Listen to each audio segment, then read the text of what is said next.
దేవుని నామమునకు మహిమ కలుగును గాక. ముందుగా అభిషక్తులు, దైవజనులు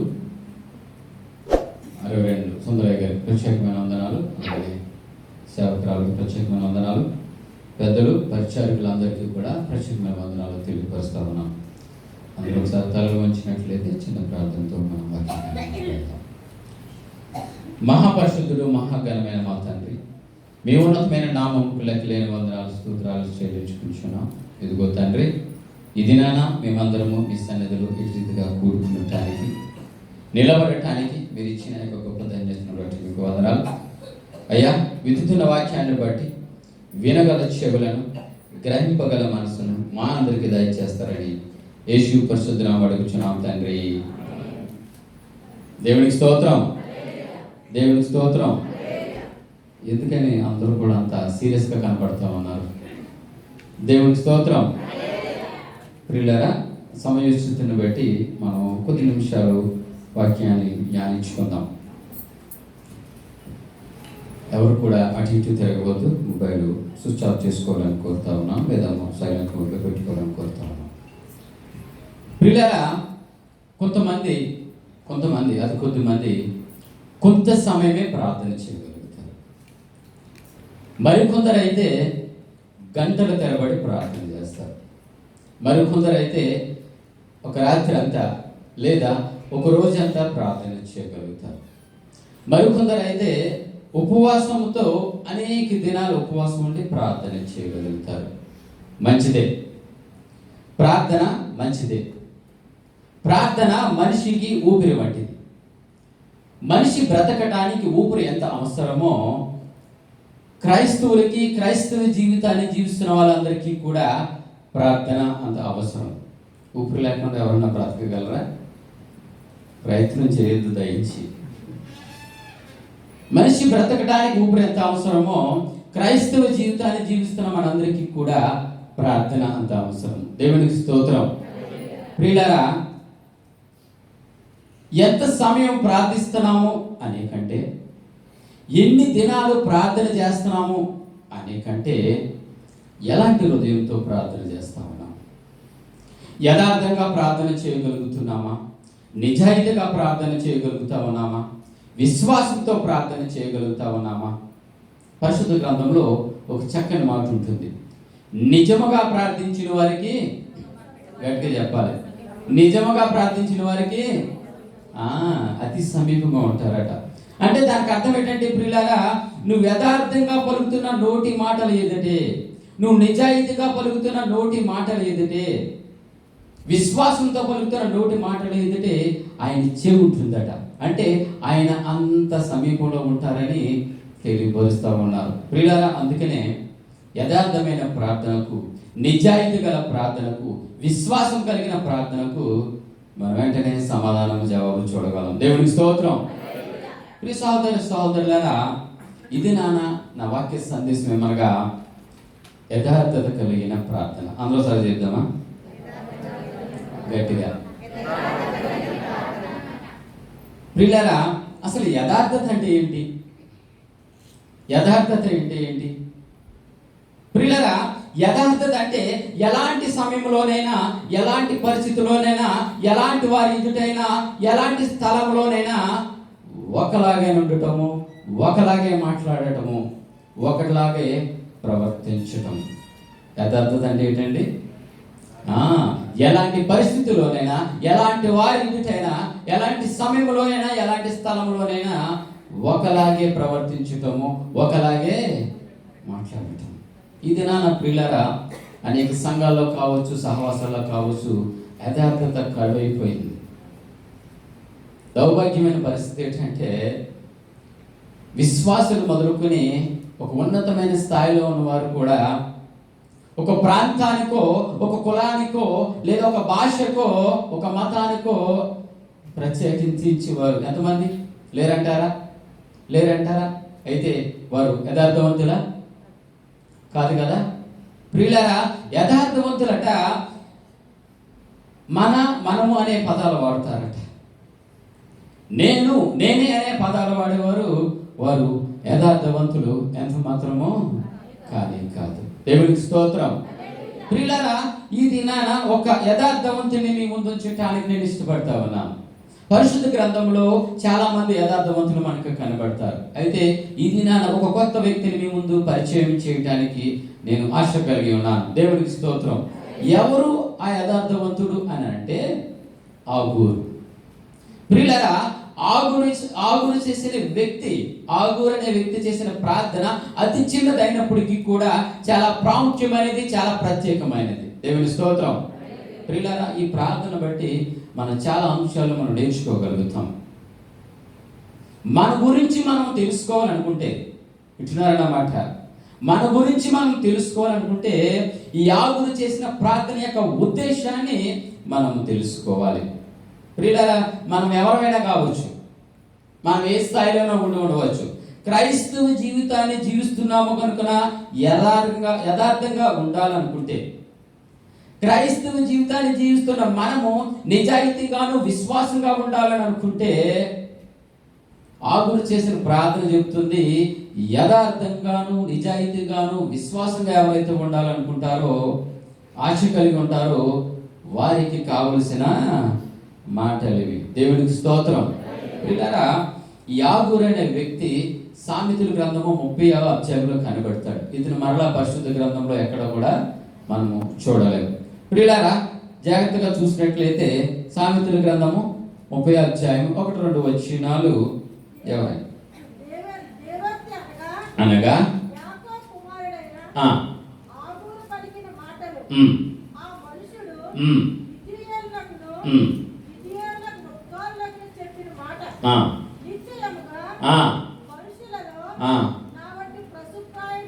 చాలమ్మా.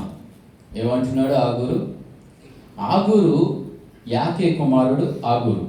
ప్రియులారా, ఆగూరు అంటున్నాడు, నిశ్చయముగా నా వంటి పశుప్రాయుడు లేడు. వింటున్నారన్న మాట. నా వంటి పశువు లేడని ఆగూరు తను పరిచయం చేసుకుంటా ఉన్నాడు. మనం ఎవరైనా అలా చేసుకోగలమా?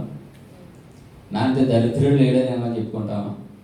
మన సాక్ష్యాలు ఈ సంఘంలో ఒక సాక్ష్యం చెప్తే అదే వ్యక్తి ఇంకో బ్రాంచ్ సంఘం వెళ్ళేటప్పటికి ఆ సాక్ష్యం ఏమైపోతుందండి? మారిపోతుంది. మరలా అక్కడి నుంచి వేరే సంఘానికి వెళ్ళేటప్పటికి ఏమైపోతుంది?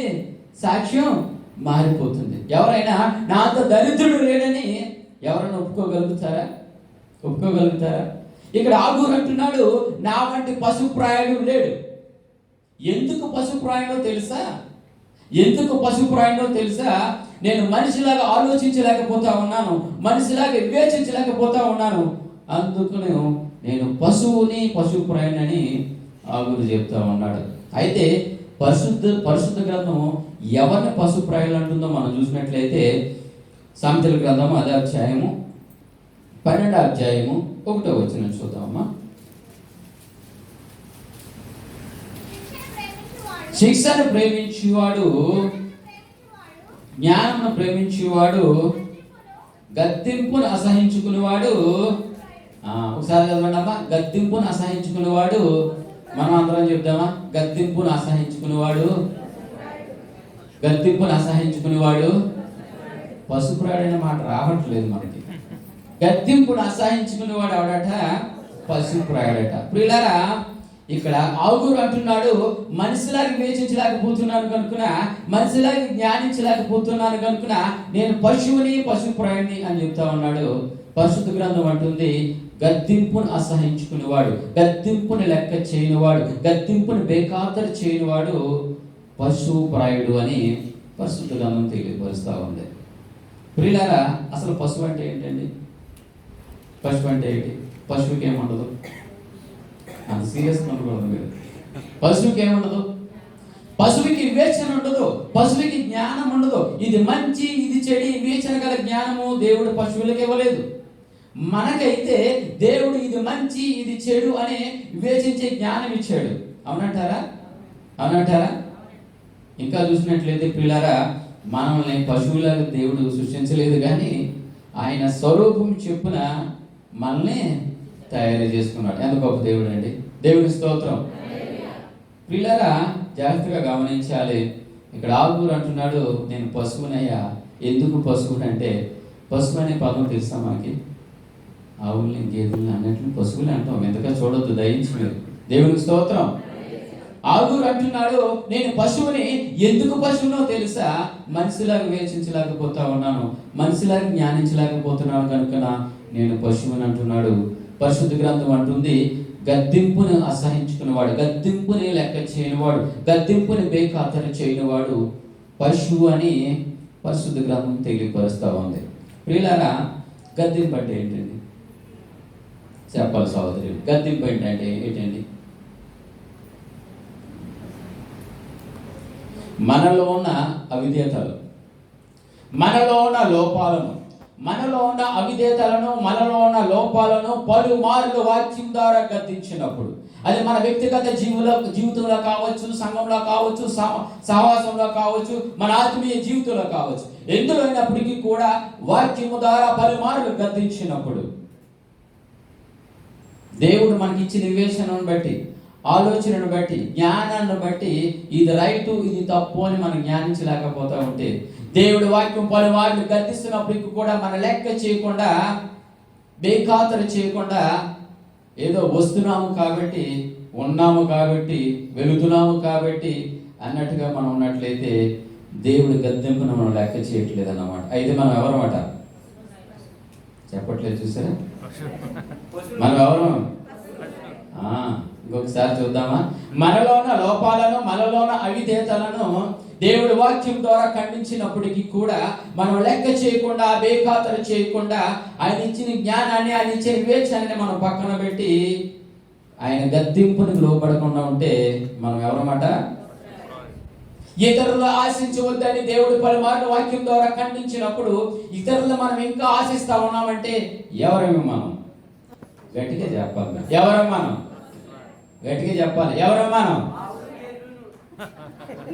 దేవునికి స్తోత్రం. మంచిదే, మంచిదే. సహోదరి సహోదరులారా, దేవుడు పలుమార్లు మన జీవితంలో ఎన్నో కార్యాలు చేసినప్పుడు ఆ కార్యాలను సంఘంలో సాక్ష్యం రూపంలో కానీ, సంఘ పెద్దల దగ్గర కానీ, సంఘ కాపరుల దగ్గర కానీ మనం సాక్ష్యం రూపంలో పంచుకోలేకపోతా ఉన్నామంటే ఎవరేమి మనం? గట్టిగా చెప్పాలి. ఒకసారి గేదెలు ఆవుమేనా? ఇంకోసారి చెప్పలేరా? ఎవరేమి మనం? పశువులు.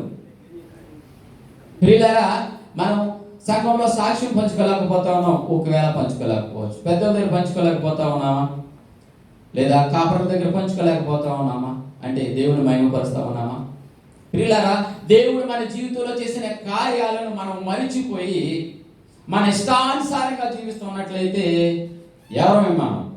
ఈసారి గట్టిగా చెప్పండి, ఎవరే మనం?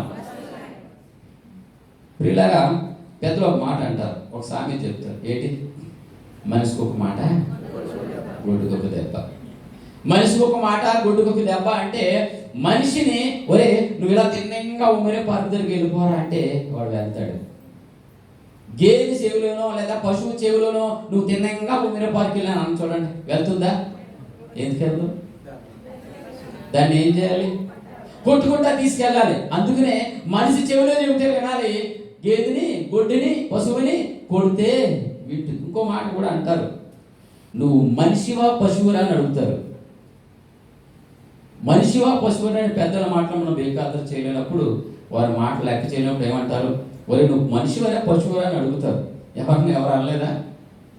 అయితే పిల్లరా, దానికి అర్థం ఏంటంటే నువ్వు మనిషిలాగా ఆలోచించరా, మనిషిలాగా వివేచించరా, పశువులను అలా ఉండిపోకరా అని దానికి అర్థం. దేవునికి స్తోత్రం. పిల్లరా, ఇంకా మనం చూసినట్లయితే కీర్తనలు 92వ అధ్యాయం 5-6 వచనాలు త్వరగా. యెహోవా నీ కార్యములు ఎంత దొడ్డవి, ఎంత పెద్దవి, నీ ఆలోచనములు అతి గంభీరములు. పశుప్రాయులు అవి ఏం చేయరట? వాడి గ్రహింపరు. దేవుడు మన జీవితంలో ఎన్నో అద్భుత కార్యాలు చేస్తూ ఉంటారు. ప్రియులారా, దేవుడు మనకి ఇచ్చిన ఒక భయంకరమైన పరిస్థితుల నుంచి కూడా అనుకూల పరిస్థితుల్లో తీసుకురాలేదా? మంచి ఆరోగ్యాన్ని ఇచ్చాడు కదా, మంచి ఉద్యోగాన్ని ఇచ్చాడు కదా, మంచి అనుకూల పరిస్థితులు ఇచ్చాడు కదా. ఈ దినాన దేవుని యొక్క సన్నిధిలో ఉన్నామంటే ఆయన కృప కదా. అయితే మనం గ్రహించగలుగుతా ఉన్నామా? దేవుని వాక్యం చెప్తుంది, మీరు గ్రహించలేకపోతే, గుర్తించలేకపోతే, గమనించలేకపోతే మీరు ఎవరట? పశుప్రాయులని మరొకసారి గద్దిస్తూ ఉంది. వీళ్ళారా, ఇవి నా మాటలు కాదు. ఆగూరు తను ఇలాగన పరిచయం చేసుకుంటా ఉన్నాడు. దేవుడికి స్తోత్రం. ఇంకా ఆగూరు తనలో తను 4 ప్రశ్నలు వేసుకుంటున్నాడు. ఏంటి 4 ప్రశ్నలు అంటే చూద్దామా? 30వ అధ్యాయం 4వ వచనం.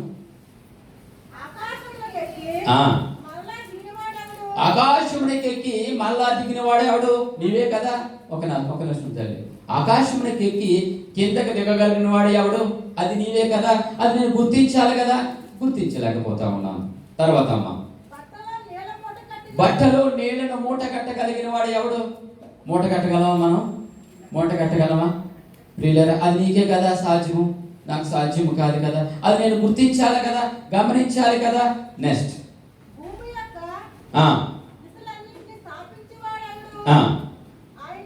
గాలిని గుప్పిటిలో పట్టుకోగలిగిన వాడు ఎవడు? గాలిని గుప్పిటిలో బంధించగలమా మనం? బంధించలేము కదా. ఆయనకే కదా సాధ్యము. అయితే అది మనం గ్రహించాలి కదా. తూర్పు ఉత్తర పడమ ఉత్తర దక్షిణ ధ్రువాలను నియమించిన వాడు ఆయనే కదా. అయితే మనం గుర్తించాలి కదా. ఇలా ఇవన్నీ గుర్తించలేకపోతున్నాను కనుక నా ప్రభువా, నేను పశువుని, నేను పశుప్రాయునని. ఒకవేళ మనం గ్రహించలేకపోతే మనం పశువులము పశుప్రాయం అని దేవుని యొక్క వాక్యము ఖండిస్తూ ఉంది. ప్రియ సహోదర సహోదరులారా, ఇప్పటి వరకు కూడా ఆగూరు తాను ఇలాగ పరిచయం చేసుకున్నాడు. అయితే ఆగూరు 2 మనవలు చేశాడు. ఏంటండి చెప్పాలి? దేవుడికి స్తోత్రం. ఆగూరు ఎన్ని మనవలు చేశాడండి? గట్టిగా చెప్పాలి. ఎన్ని? 2 మనవలు చేశాడు. 2 ప్రార్థనలు, 2 కోరికలు కోరాడు.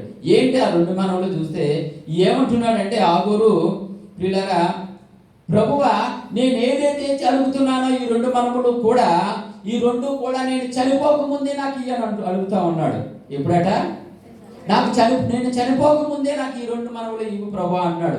ఎందుకు చనిపోకముందే మనం అడుగుతున్నాడో తెలుసా? గత జీవితం అంతా దుర్భరం, గత జీవితం అంతా కూడా నీకు వ్యతిరేకంగా జీవించాను, ఎన్నో పాపాలు చేశాను.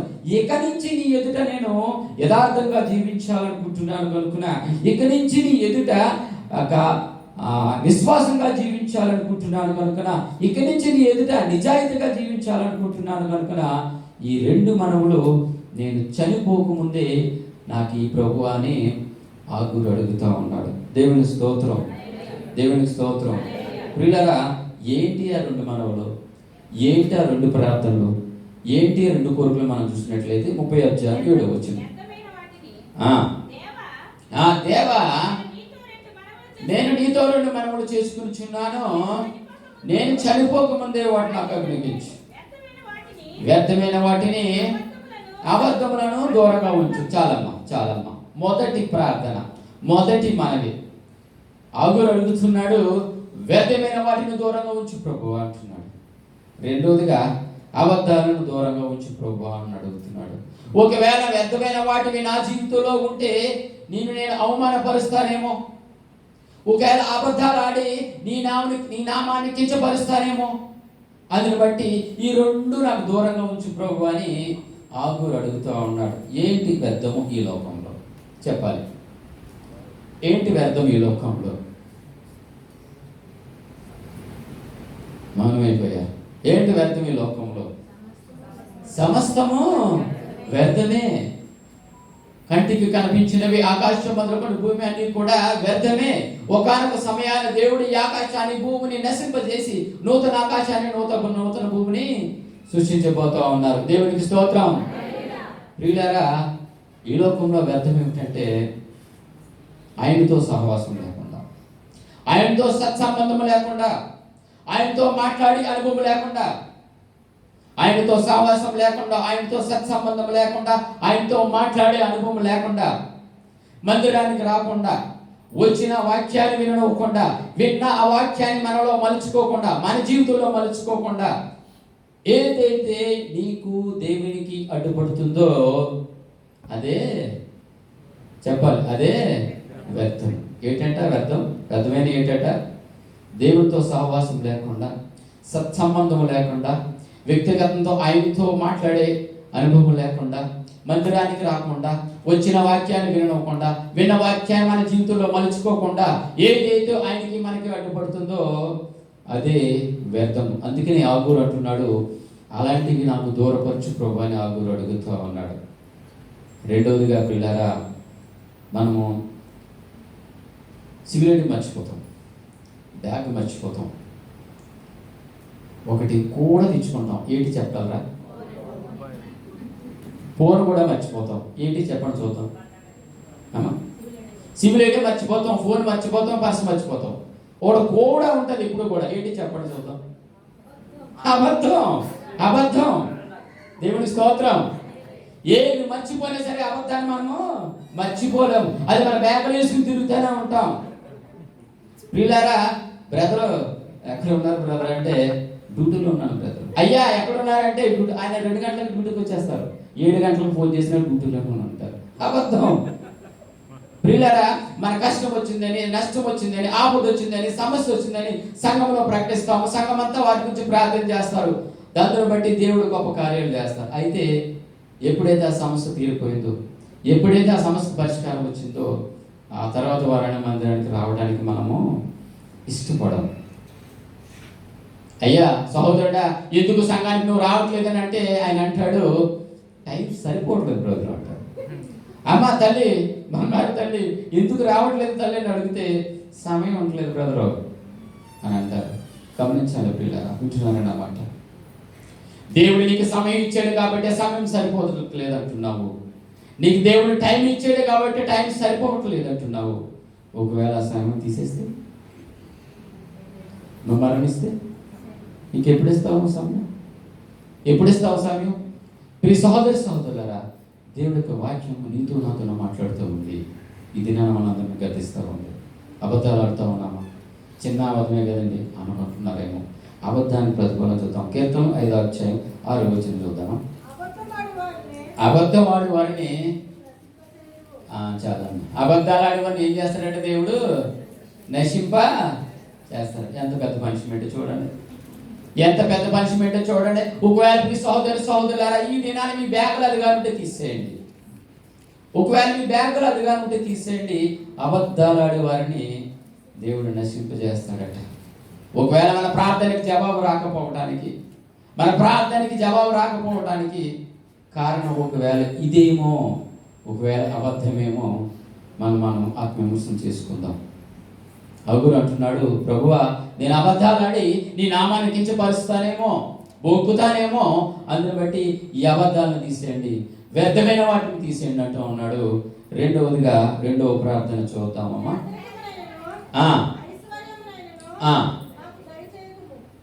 ఏటట? పేదరికానైనాను. ప్రియులారా, మనం అలా అడుగుతామా? ప్రభువా పేదరికం వద్దు, ఐశ్వర్యం అసలు వద్దు ప్రభువా అని అడుగుతామా? అడుగుతానన్న వారి చేతులు పైకెత్తండి. దేవునికి స్తోత్రం, దేవునికి స్తోత్రం, దేవునికి స్తోత్రం. ప్రియులారా, ప్రభువా నాకు పేదరికం వద్దు ప్రభువా. ఎందుకు పేదరికం వద్దు తెలుసా? నా కడుపు మండి నేను ఏ దొంగతనమో చేసి నీ నామాన్ని అవమానపరుస్తానేమో. పలా ఉమేదే సంఘంలోకి వెళ్తా ఉన్నాను, దొంగతనం చేశానని నీ నామాన్ని అవమానపరుస్తానేమో.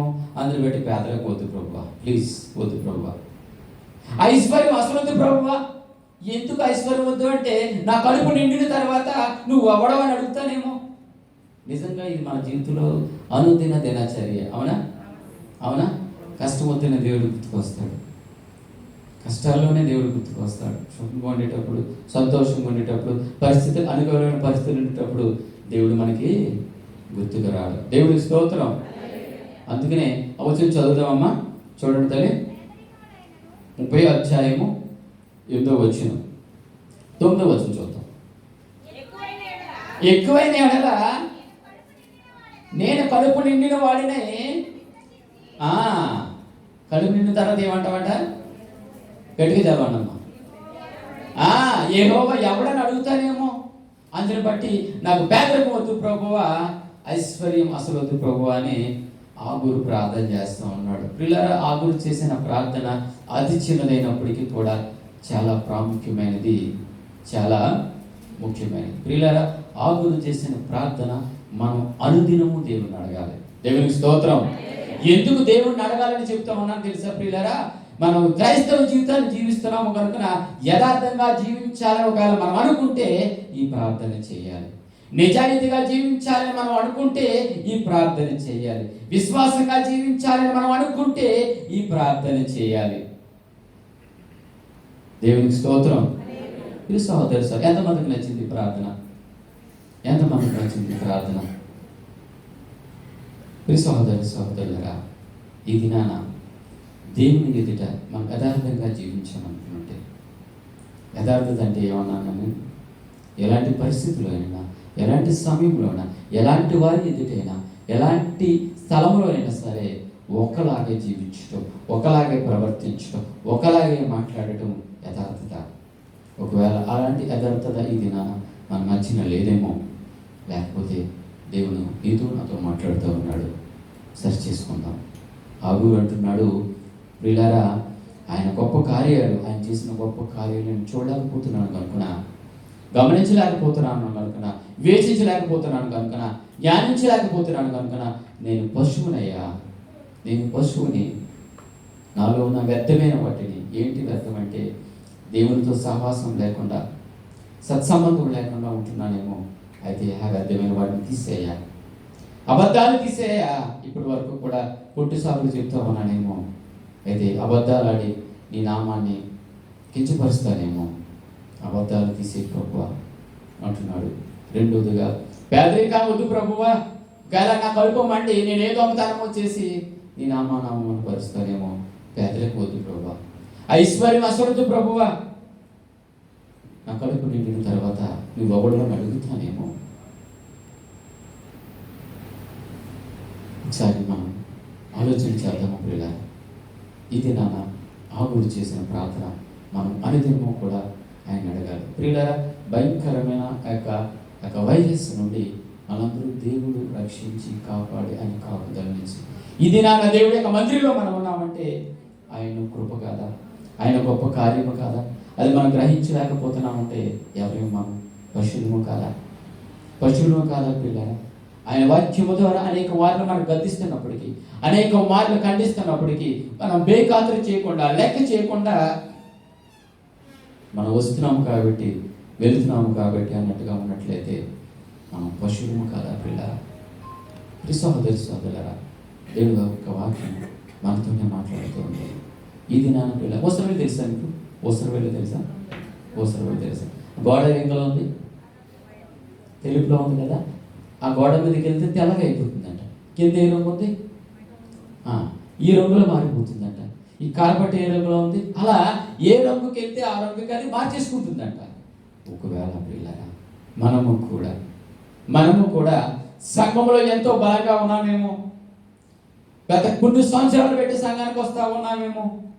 అయితే ఓసర వెళ్ళేలా ఉన్నామా?